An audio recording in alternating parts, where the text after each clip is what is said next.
Okay, very good.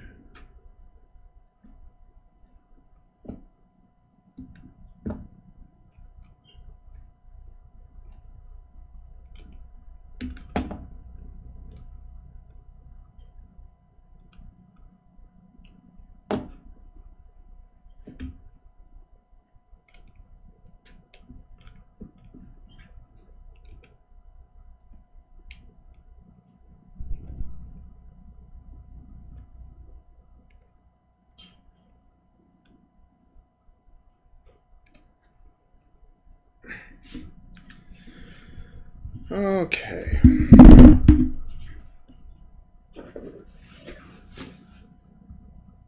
Annie's hiding under the pillows. Don't worry, Mom. I don't. No, she doesn't have a poo in her. We're good.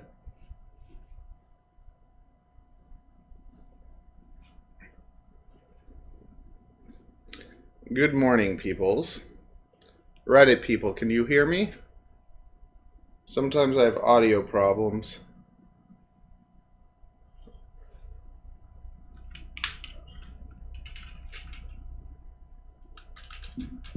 Okay.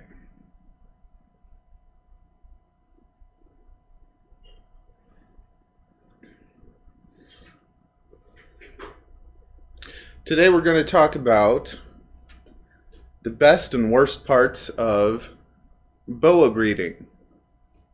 And joining me is Annie. Annie is a great representation of boa keeping because I found her on Kijiji for free, and she was in terrible conditions, all mite infested, and we sorted her out, and she's been a great snake ever since. A wonderful pet, and she's even been a mama to some babies.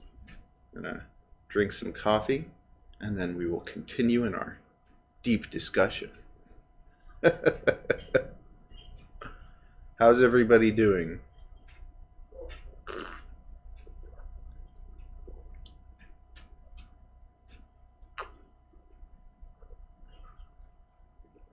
And if it's laggy on the hey Ricky, you're here, yay, how's it going?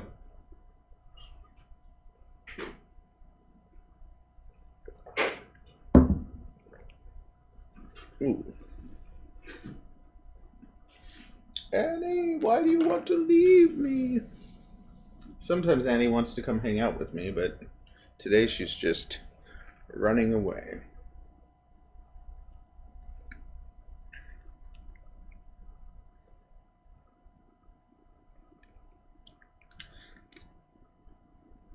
Good morning. So out of all the animals that I keep, I think that boas are like my staple creature. The ones that I feel I spend probably the most time with and know the most about. Let's put a little bit of music on. Do, do, do, do.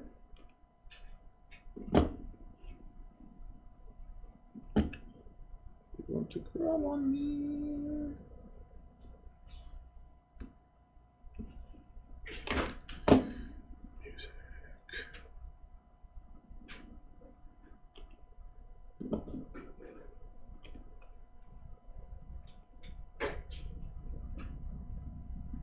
Music. Let's do use 2020. Very good. Okay.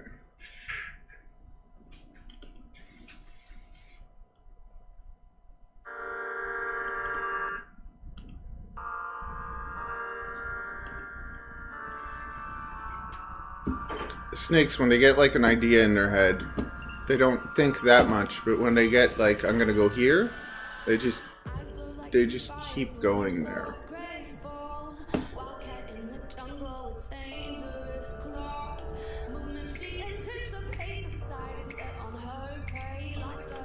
There we go.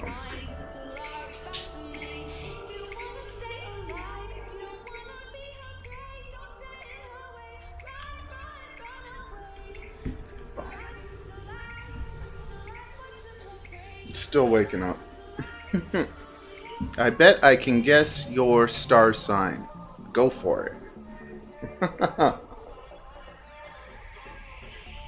I bet you can't.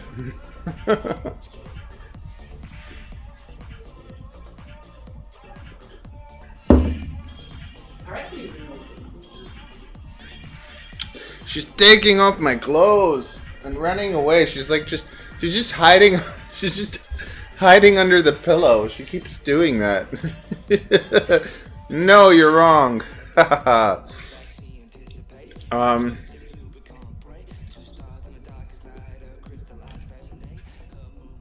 Okay, so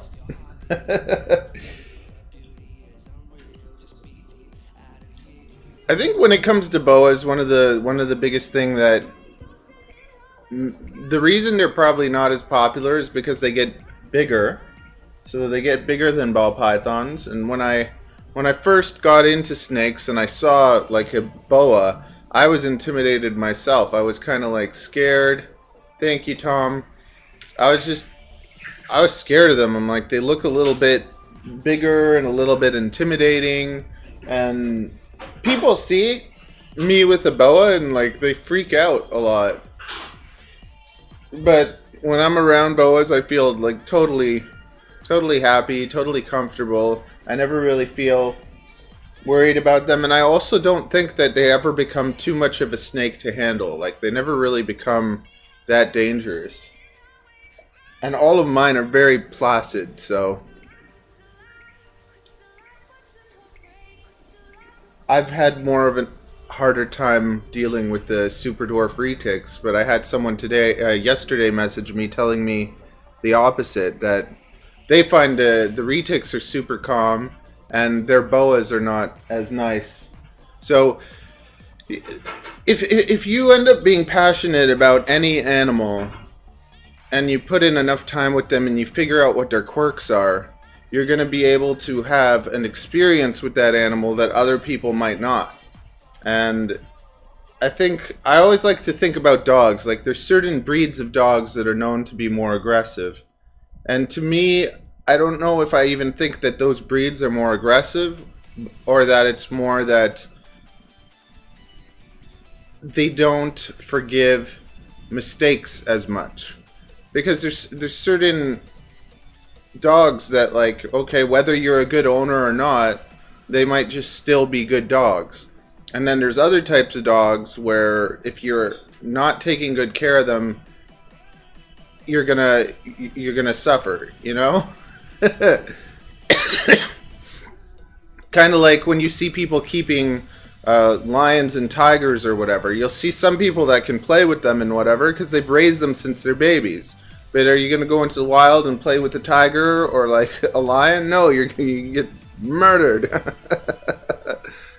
Or who knows, they might just run away. Most animals don't want to hurt people, though. Most animals will avoid them and try and get away from them before getting into confrontation. Okay, yes. Coffee. So when it comes to boas, I think that's the first thing that scares people a bit. Because with the pet snakes, when you look at like king snakes, corn snakes, ball pythons, so the most popular snakes for pets are small. And the boa is kind of like the first pet snake where it gets a little bit bigger. So it's intimidating for some. Now, when it comes to breeding them, it's very interesting too, because for instance with ball pythons, I don't do anything to make them breed. I just put them together, and if they make babies, great, and if they don't, I don't really care as much. When it woo scared her a bit. When it comes to boas, there's kind of a conditioning that you have to put them through, where you can put them together and they might just breed, but the cycling, if you put them through a cycling, so for instance, around August, I'll stop feeding males. So the males that I'm going to breed, they don't eat as much, and then they're kind of hungry. And then the females, I do the opposite. I feed them more. So Boas are perfect size. Bigger than a ball, smaller than a retic. Exactly. Right on. I agree. So, with...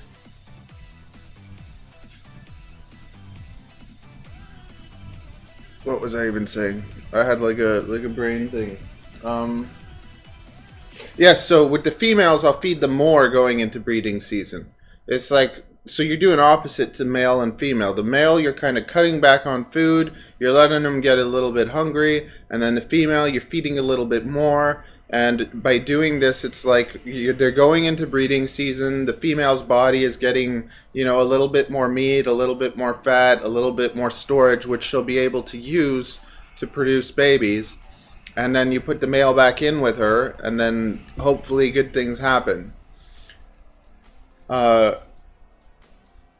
Then babies, okay? So when you breed ball pythons, especially younger ones, the first few times you breed, you're going to get like around 5 eggs. Like you're going to get around 5 to 10 eggs. I don't think I've ever even got 10 eggs out of a ball python yet. I think the most I've gotten is like 6 or 7 eggs. But I also don't really push my animals to get super big and produce like crazy. I just kind of grow them slowly, and then if I think they're ready to breed, I'll try breeding them, and if they're not, I'll just let them be until they're big enough to be able to breed. And if, let's say, you're just doing it as a hobby and you have a couple snakes and you want to breed them, if you end up having 5 pet baby ball pythons, you're gonna, it's not going to be overwhelming, and you're going to be able to hopefully find homes for them. Even if like you just did it as a small thing and said, okay, I'm going to give all my friends a pet snake or something, like you'd be able to do it. When it comes to boas, you're going to be looking at a litter of like, their first litter will usually be about 12 to 18 babies. And that's just if you're going with natural, slow, like growed, they have babies, and then that'll be about the size of your litter. But if you have like a big snake, let's say you have a big female and you breed her, you could end up with like 30, 50, even like 60 babies. I've heard of that. Like I've never experienced anything like that, and I wouldn't even want to experience that. My favorite snake for people kind of as pets is a boa. I think that boas make the perfect pet if you raise them from the time they're a baby. But personally now, my favorite snake is, I'm thinking green tree python. I've raised a couple green tree pythons, and I find them so interesting, and I think I like them more because people are afraid of them. Like, people say you can't handle green tree pythons, or you can't really have them as pets, or they're just viewing animals. But I'm able to interact with my green tree pythons like any other snake. They're not nippy. There's nothing I have to fear about them. And when they're born, they come out like red or neon yellow. And then after like about a year, they start changing color. They start turning green. And it's so interesting because when you look at boas, when they're born, you see the baby and the colors change. Like, this is a Anery Motley, and if I show you a baby Anery Motley, they'll be like totally gray and like marble looking. But then they get older and they turn kind of brown and beige, and they don't look black and white anymore. But they still kind of have the same pattern. They just kind of change color a bit.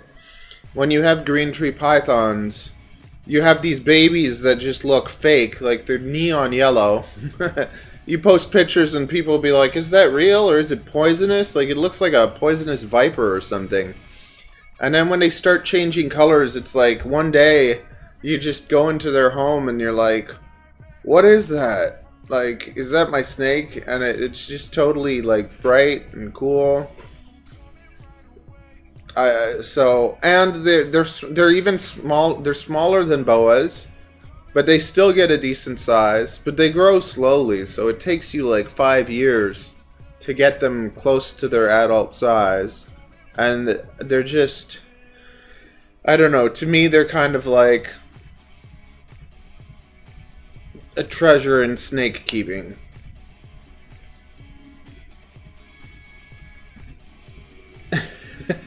Annie's been known to like come towards me if I take her outside and I put her in the grass, like she'll come follow me.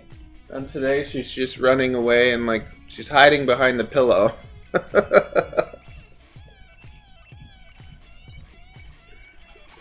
Just like it was late, it got darker.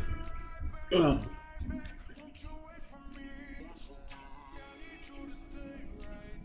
There we go.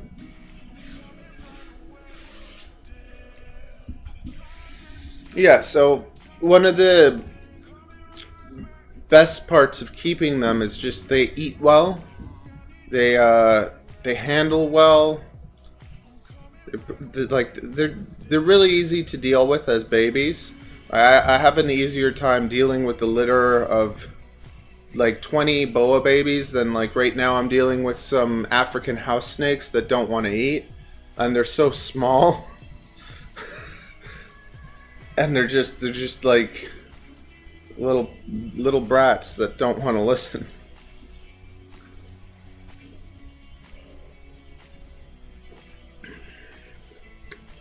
And the word like it's good and bad like that their litters are so big, because if it's one of the biggest things that like people like freak out like, oh, you have too many snakes. Well, yeah, if you have, let's say, 3 pairs of boas and they all breed successfully, you could go from having 4 snakes to like 60 snakes. Like from 4 snakes to 60 snakes if like 3 of your pairs bred. Yeah, 6 snakes. That's 3 pairs. That's why you don't breed 3. That's what the wife said. And like, so my first year breeding boas, I bred 1 pair. Then the next year I bred 3 pairs, and then the next year I bred 5 pairs, and then after that I said I'm not gonna do more than like 2-3 pairings a year, because it gets overwhelming, and then all the time you spend is like, I gotta clean their poo, I gotta feed them, I gotta clean their poo, I gotta feed them, and it just never stops. And if it let's say it was your full-time business, like you had like a full breeding facility and whatever, and you're producing animals for everyone, then sure, it ends up being kind of a plus. But for me, I had a hobby that kind of went too far. And now my hobby's gone too far. I have too many animals to care for, and now I'm trying to like reverse. So downscale to the size where it's actually like enjoyable, where I can do it by myself. I don't have too many animals, I'm not overproducing, and I'm just kind of enjoying it. I want to get back to a point where I'm really enjoying it, because it is enjoyable. It's awesome. Like it's one of the greatest hobbies ever. But over a decade of just collecting too many animals, it really isn't as enjoyable. So you spend a day cleaning the animals, and by the time you're done, you just want to relax and go watch Netflix. COVID has had its effects, you know? But I want to get it back to the point where it's like, okay, I spend a little bit of time cleaning my animals, and then I actually like take them out and play and enjoy them, and you know, have them more like pets as opposed to just a whole pile of animals that I just have to take care of.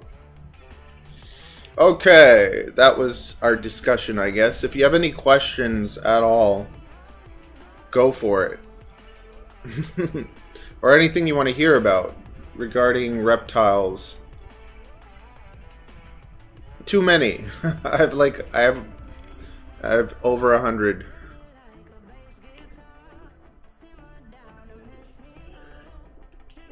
I had about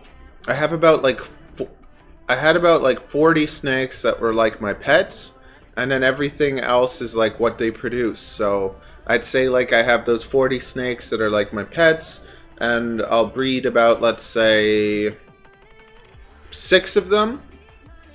So I've been slowly kind of selling my pets. So this year I sold, or like over the past couple years, I sold Sahara. She was my first big boa that I bred. I just sold Nico. He's one of my male breeders. And I sold like 4. I've sold 4 of like my main like pets this year. What? I sold Poa. Yeah, I sold Sahara. I sold Poa, Nico. There was a big normal that I had. I sold like 5 of my pets this year. And I'm continuing to do that. I'm just trying to be careful who I sell them to. Like, pairings that I'm excited about. I really want. I've been really thinking about getting out of Super Dwarf Retics because I have. They're a lot of work, and like I don't want to breed all of them, but I still kind of want to get certain things happen. So I want to breed a... Basically with the Super Dwarfs, I want to make an albino tiger. Yeah, an albino tiger platinum. Like, I'd really like to get an albino platinum tiger, and then I want to take that albino platinum tiger and put it to a ultra anery to make the heads that could make snows. So it's like, it's another like 4 or 5 year plan where if I get those heads, then the end would be I'd be able to make a snow. I'd be able to make like snow ultras, snow tigers, and yeah, like snow ultra tigers would be the goal with that. And then with the boas, I imported another IMG because basically I sold my Moonglow IMG because I couldn't really tell with his offspring like what was IMG. So I'm pretty sure that he's IMG because some of the babies are like really crazy looking, but I'm not like 100%. And because I'm not 100%, I ended up selling him, which that was like the biggest like nightmare of the last 2 years of boa breeding, because I've kept back all these babies that I can't sell because I'm not sure what their genes are, but I think I'm just going to start selling them. And then this new IMG that I brought it over from the UK, so he's breeding now. Yeah, Golden Childs are really shiny. I don't have any in my collection.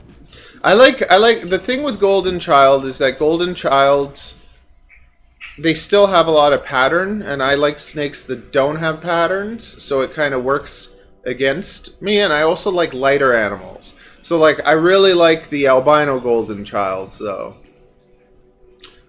But with the boas, yeah, I'm putting my IMG to Sophie. So Sophie is one of my first boas, and she's an albino, and she's just a big, beautiful snake that I've kept her for like a decade without breeding her.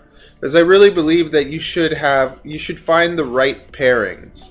So you shouldn't just take snakes and breed them for the sake of them. I think the joy of it is like finding the right animals to pair up to make something kind of like really special. So Sophie she's just an albino, but she's gorgeous. She's like the prettiest albino boa you'll ever see. And I haven't bred her until now, and now I'm breeding her to this IMG, and he could be Het Moonglow, so he could be carrying Anery. Like, I think he is carrying Anery, but we're not sure if he's carrying albino, so by breeding him to Sophie, we'll find out if he's carrying albino, because we'll get albino babies. But I also have a feeling that Sophie is carrying Annery. So if she's carrying Annery and they pair up, like, we're gonna find out if she's Annery, we're gonna find out if he's albino, and we're gonna get a pile of IMGs in there. And if he's not albino, we won't have any albino babies. So I don't really care if we do or not. Because then I'm going to be going through trying to pick the albino IMGs, which is just has been a nightmare for me. Like, it's really frustrating to have snakes and you don't know what their value is. Because it's like, if they're IMG, they're like a couple $1,000s, and if they're not, they're like $700 snakes. So it's just like, am I going to sell them for $700, and then they end up not having that gene, and then... Or they end up having that gene, and it's like, I should have sold them for like $1,000 more.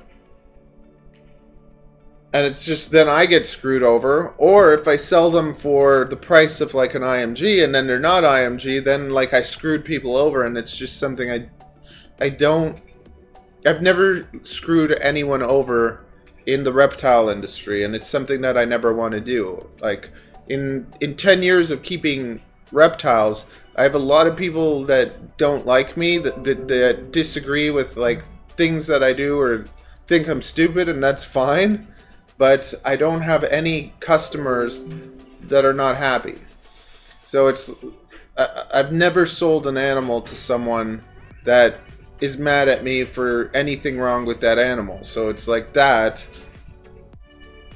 difficult. Like, it's hard to kind of keep good service and whatever, but I just have standards, and I'll never sell anyone a sick animal, or I'll never do anything like that. I'll never do those like bad things that some keepers do. I never tried to trick people either. Like, has to be at least like 5 animals that I bought like in the beginning that people told me were females, and then they were males, and it's like, did they do that on purpose to sell the animal, or was it just an accident? Who knows, right? But if I didn't know the sex of an animal, I would tell you, like, okay, I'm not really sure what it is. You might want to check it again. Annie is just like hiding. She's just chilling there. She didn't want to chill with me.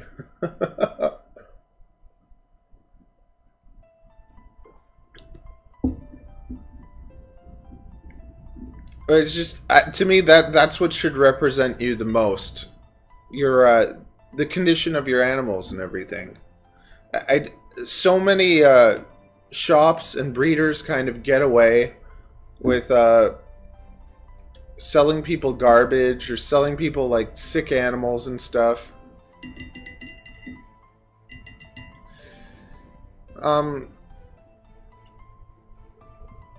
When it's not an albino, it's a lot easier to identify. Do you know? Are you familiar with like boas? Have you seen like IMG boas before? Like, do you know what I'm talking about? Like with that aspect.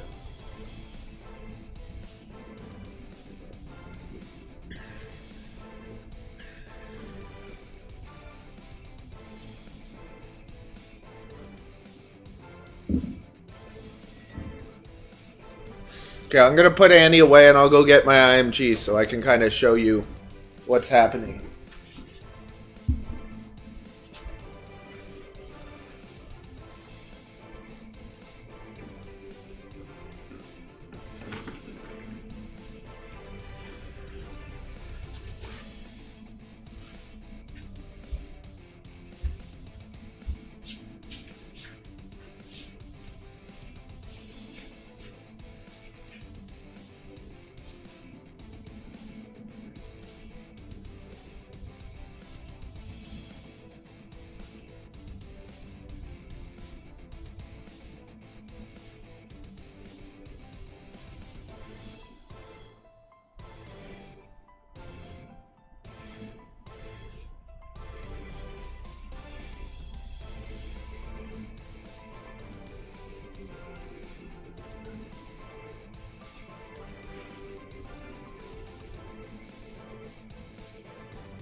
Okay, so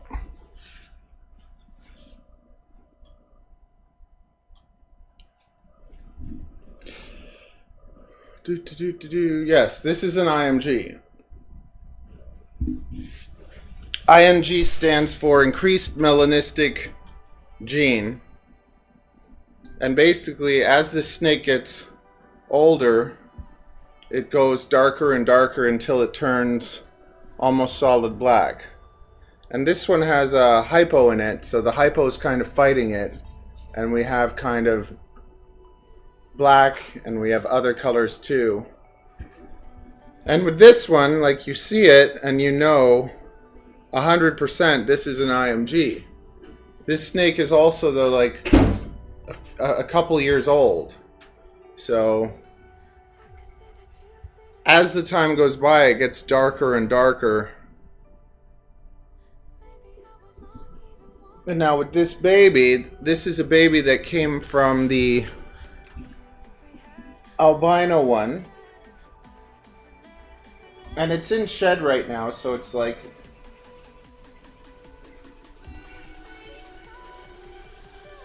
But I want to see if I can show you the head stamp.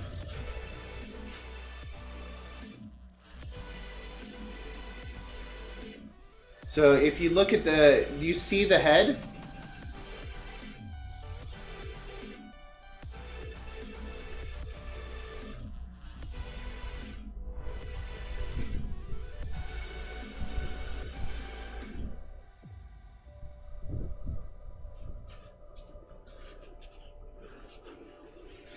So when you look at the head stamp on this snake and the way that the color is, it actually looks IMG,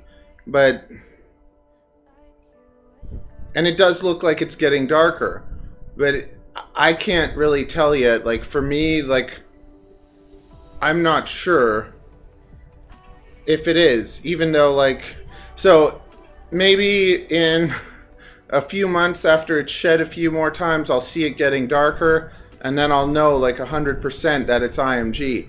But I had a litter last year that was all albino, and some of them look really crazy, but I can't tell if they're IMG for sure, even though, like, I think some of them are. Like, I have a snow boa that to me really looks it, and a sunglow that really looks it too, but other people are saying that it isn't. So it's just, it looks like it is, but it doesn't like, it's like this. It has that stamp that looks IMG, but it's not, I'm not sure yet. Like, I need it to shed a few more times. And then those ones, to me, they've shed enough and their pattern looks it, but they don't have that, they don't have the head stamp that this snake has. They don't have like the crazy IMG head stamp. But not all IMGs have like an insane head stamp. Like, even this guy, he does have a really strong line, but he doesn't have that head stamp. So it's just, it's tricky.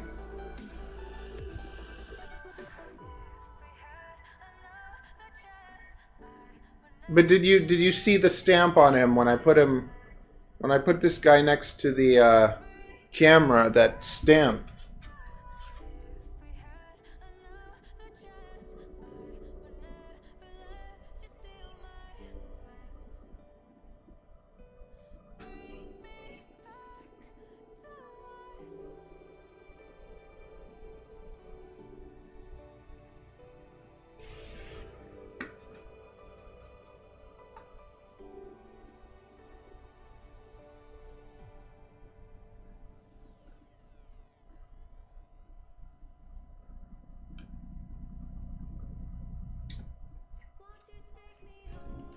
And then when we look at this guy,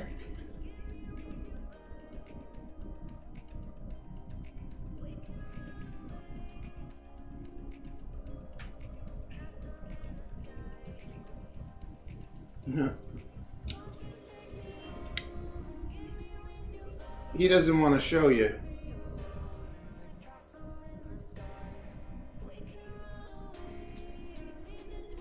Like, he has the dark line,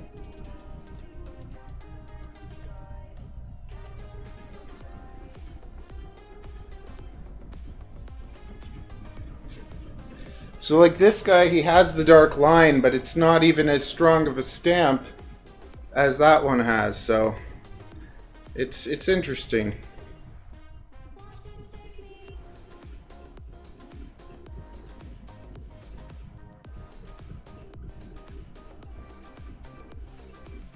Yeah, Reddit people, if you have any questions, feel free to ask.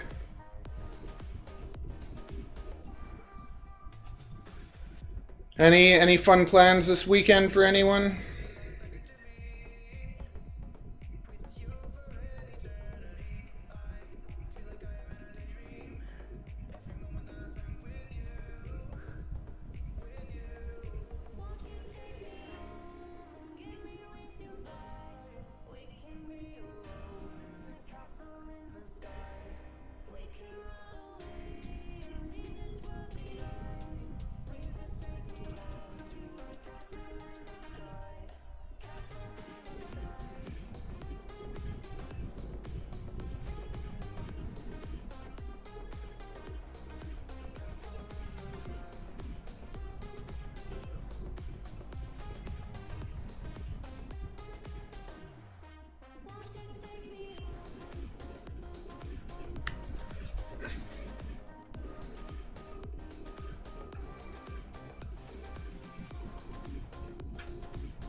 This is Bond.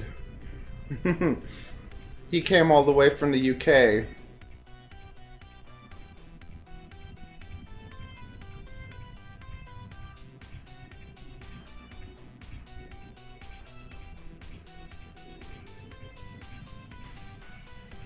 The little one is escaping.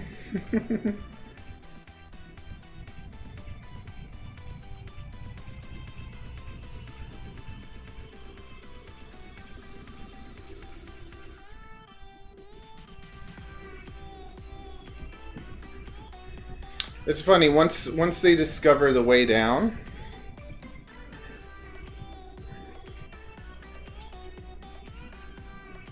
Yeah, once they discover how to get down, they always get down faster.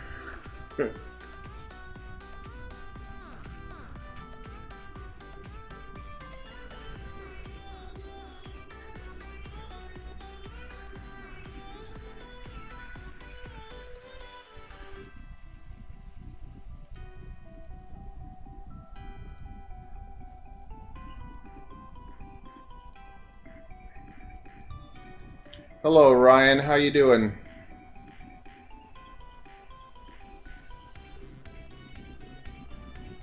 I really liked your video with the truck. That was your video, right? Where you guys took the truck into McDonald's and were like trying to give people candy or whatever. Oh, that was awesome.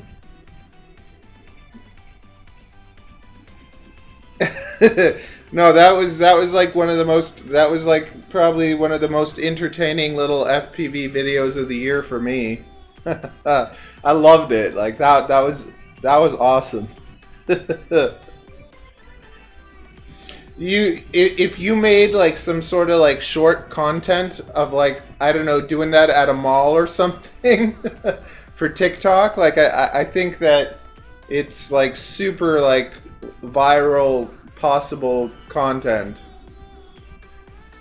Yeah, I would just be scared of someone like destroying it or like, I don't know, kicking it over or something.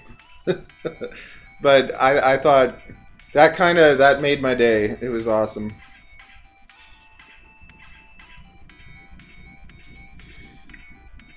Nice. I did some more drone feeding. So I think on January 1st, I'm gonna post a video where I'm using like a little toy drone. So I put the snake on the stand, and then I have the toy drone flying, and I'm feeding the snakes with the drone. That's actually how I got into FPV, because I was feeding. I thought it'd be cool to feed snakes with the drone. What is WL Toy Reviews? What is that? I'm I'm a member of Amazon Vine, so basically, hey, thanks a lot. If you have any snake questions, feel free to ask. And if you go to my bio, in my bio, you can find the snake YouTube, and there's all sorts of videos you can watch there too. But every Sunday, I'm streaming on TikTok and Reddit and YouTube and Twitch and Facebook. We're everywhere. No, I got in. I'm part of the Amazon Vine program, so I get to review all sorts of like new products that come on Amazon. So if there's a drone or anything, I grab it. But it's hard to be on any of those. Yeah, it's hard to do. Like, I won't get picked up by any of those because I only have like 100 subscribers on my drone channel. Like, if it was on this channel, probably, but it's like, this is a reptile channel. But later on, like, as it grows, I'll try and do more of that stuff. But are you able to do reviews from them?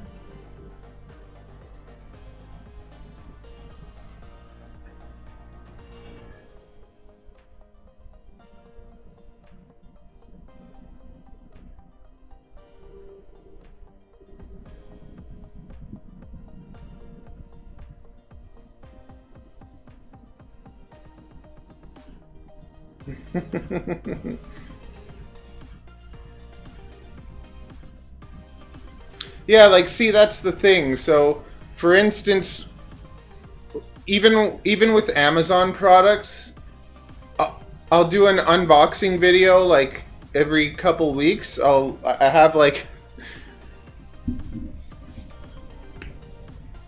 you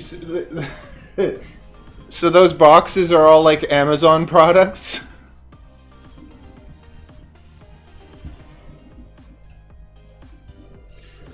So what I'll do is like I'll open up all the Amazon products. I'll do like an unboxing and I'll like show like first impressions, what I think. But I won't I won't do any reviews unless I give it a 5 out of 5. So if it doesn't get a 5 out of 5, there's no point in reviewing it, because it's just like, you don't want to go on your channel and show people garbage. Like, hello everyone, today I'm going to be showing you this toy drone that sucks. Like, you don't get anything out of that. The only thing that you get out of it is like you tell them not to buy it. And when it comes to drone channels, like, I think that's another, like, that's a big problem with the FPV community. We have all these people that review everything and they make it positive for everything just because if they get people to buy it, they make money off of it. And for me, I'm the type of person that will be like, this is garbage. And and then that company will not want to send me anything else. Like HGLRC, it's like they're a company that gives so many people like quads and parts, and I see people doing reviews for them all the time, but everything that I've bought from them has like fall apart. So it's just like, I really don't like that company. And it's like, I want to get drones from them. I'd like to do reviews for them, but at the same time, I can't say that they have good stuff. Like, you buy a $80 flight controller and the USB falls off before you even get to fly it. Like, I can't say anything good. So it's just like, I end up screwing myself over when it comes to those kinds of reviews. But if you test out products and you really like something, then you do a review on it and you're like, look, I really love this product. Here you can buy it, and now everyone benefits because it's like, you tested it, you like it, and you're helping people. But so many of the reviewers are not really that honest. Like, I got the newbie drone. I got the newbie drone pack to help me like repair all my drones, and every piece inside that kit fell apart. Like every single piece is broken. Even the plug to plug in my soldering iron like blew up on me. So I'm like, every piece inside that new breeder own kit is garbage. And I got it because like Joshua Bartwell recommended it, and it was just garbage. Breeding boas this season. I have.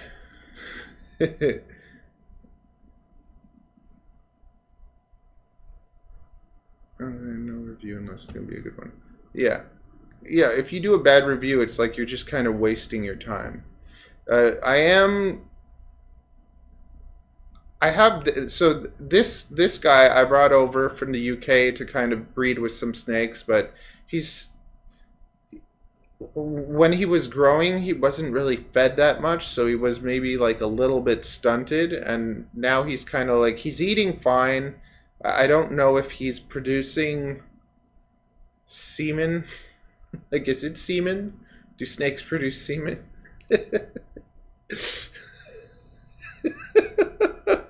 I said semen.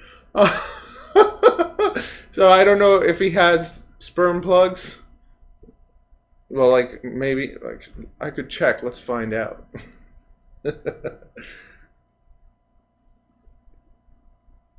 I need music. Sorry, the awkward silence.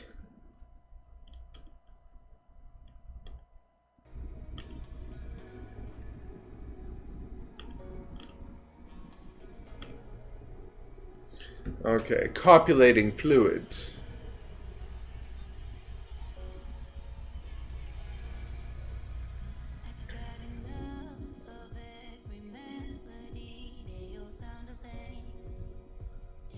He's gonna bite me in the face.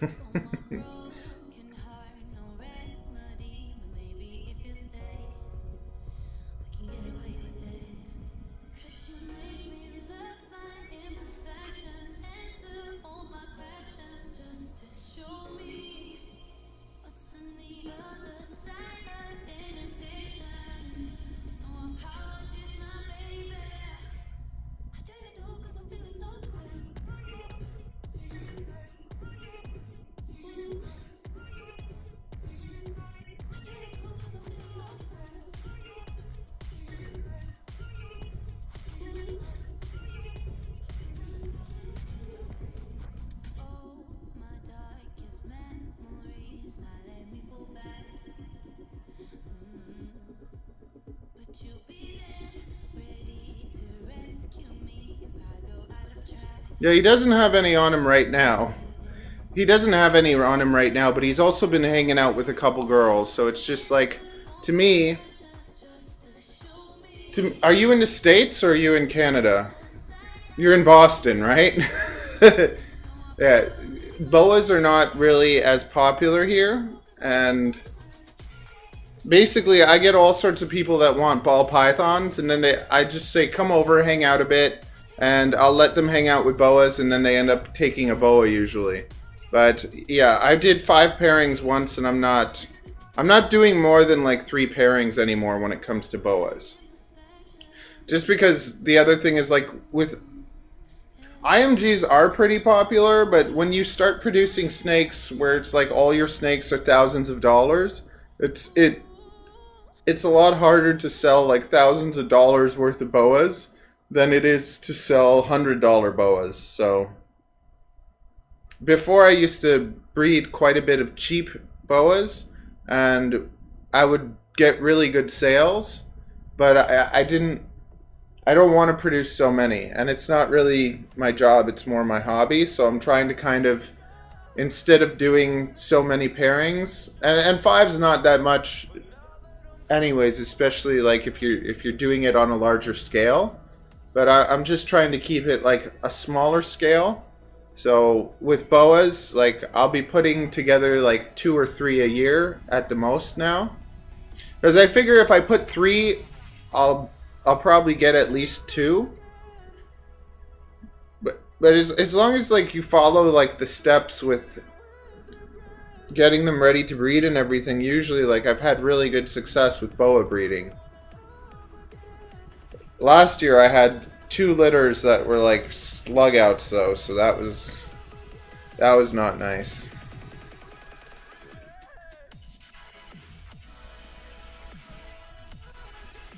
But I have this, probably the most exciting pairing is he is het Anery, and I'm putting him to a albino that I think is het Anery, and I'm also putting him to a Anery Motley. So when you put him with an Anery Motley, you're gonna get like insanely black snakes. So I've wanted to make a Anery Motley IMG for a while. And the last time was like two years ago, and it was a slug out. So I gave her a year off, and now we're trying her again. What are the pairings you're most excited about, Boston?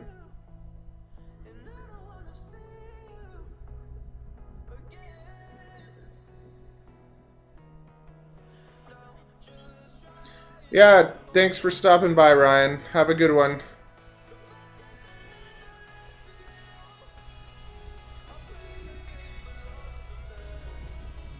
I'll send you the crazy video when I get it up. I gotta come hang out with you sometime too. It's just I only have a motorcycle, so if you ever want to come by, you're always welcome too.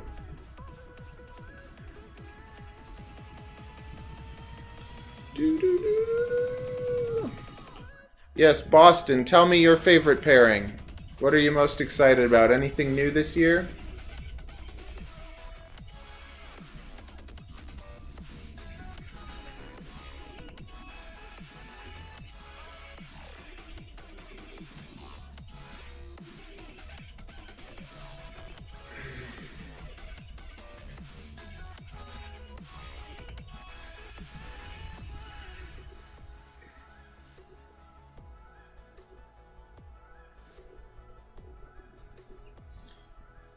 Reddit people, talk to me. Reddit, you're so interesting. Sometimes we get everyone going on Reddit, and other times we just have people just kind of watching, and then I say something, and then half the people just disappear.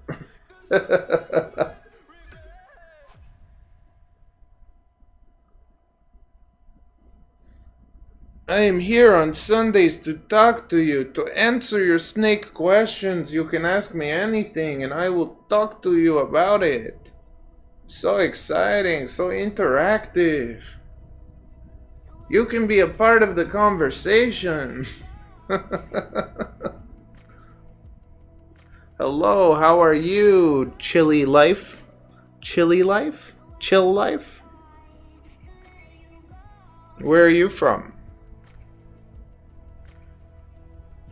Can you show snake eyes?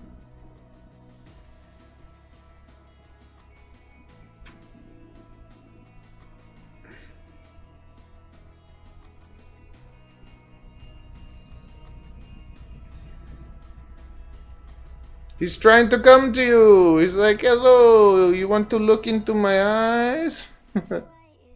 Oh no, cute, so cute. He has interesting eyes though, huh?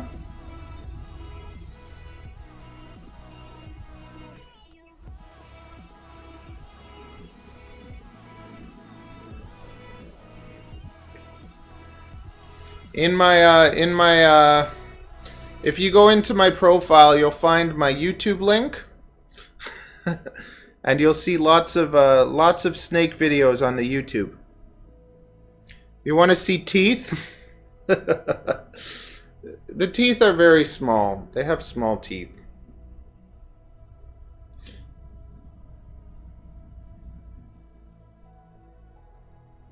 Let's see if I can show you some teeth.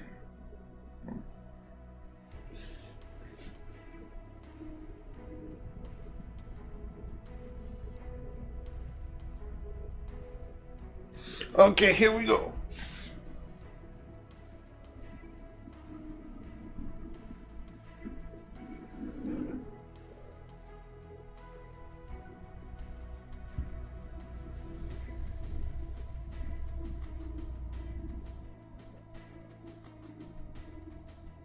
See, they're tiny. Tiny little teeth. You feed them rats or mice.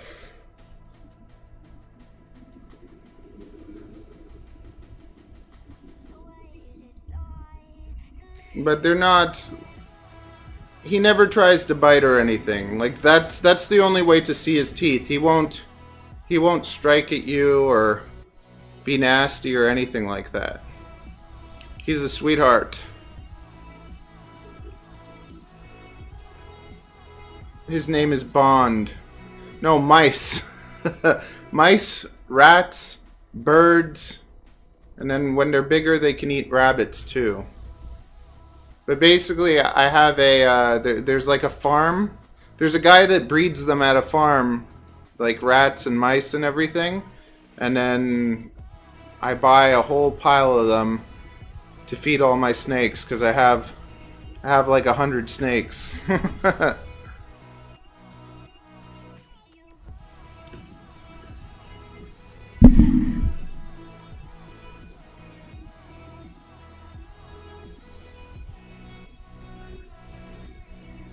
Oh, I have a room. I have just a room full of reptiles.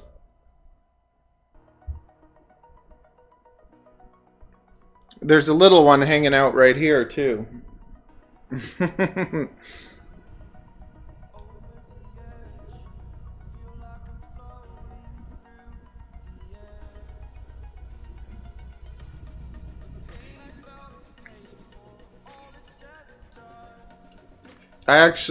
I posted a video.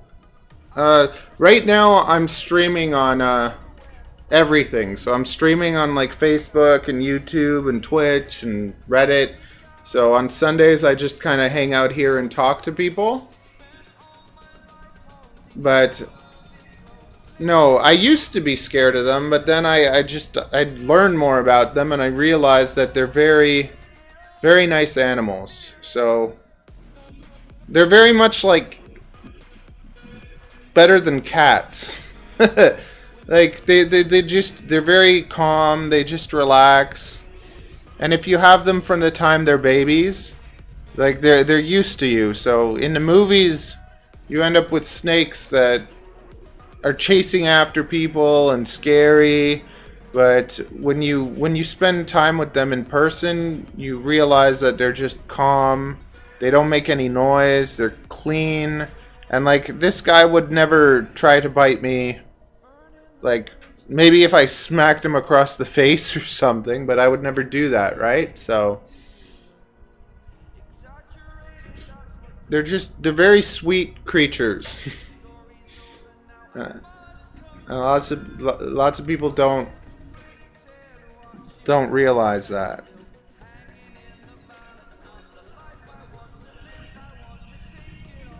And their skin is made out of the same thing as your nails. So they're very clean. It's like another thing. Like some people think that snakes are slimy, but they're not.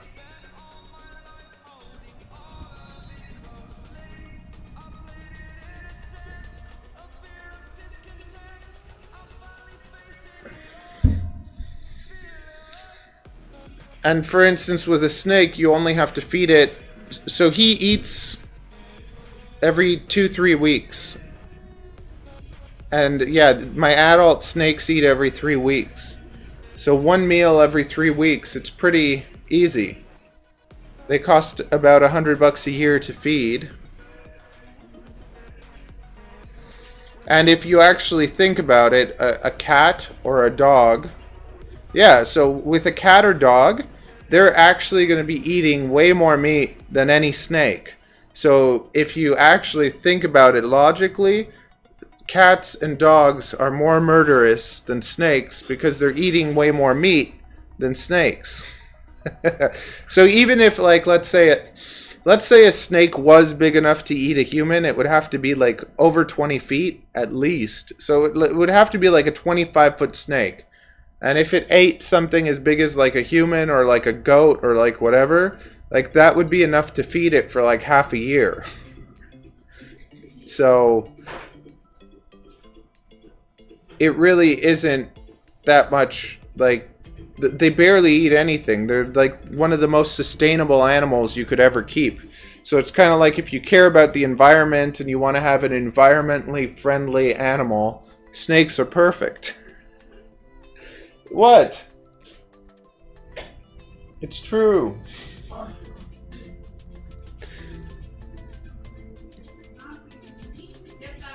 I'll get it, Mama. Don't worry.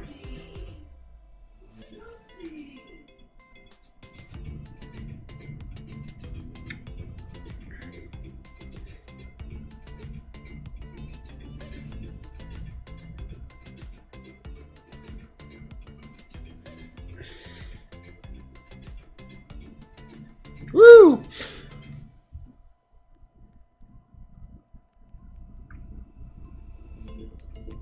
Okay, anyways, it was nice to meet you. It was fun hanging out. Basically, every Sunday from 9 a.m. till 10 a.m., I'll be here streaming. Either, like, I'll be on TikTok, Twitch, everything. Go in the bio, though, and subscribe to the YouTube. It's in my TikTok bio. You'll find it. And you can watch all sorts of videos. I have a video called Everything About Boas. And it's like, it talks all about different boas and stuff, and you'll learn a lot from it. And then there's just tons of snake videos, so you can discover and learn a whole pile more. And then every Sunday at 9 a.m. I'm here talking, questions, all that fun stuff, okay? Very nice. Thank you, people, for hanging out and joining. I will see you next week. If you also, on YouTube, in the community tab, I'll have, like, options for what we're going to talk about on Sunday and whatever, so you can come and participate on the community tab and all that wonderful stuff. Thanks for joining, Ricky. And you next time talk more. Have a good one. Okay.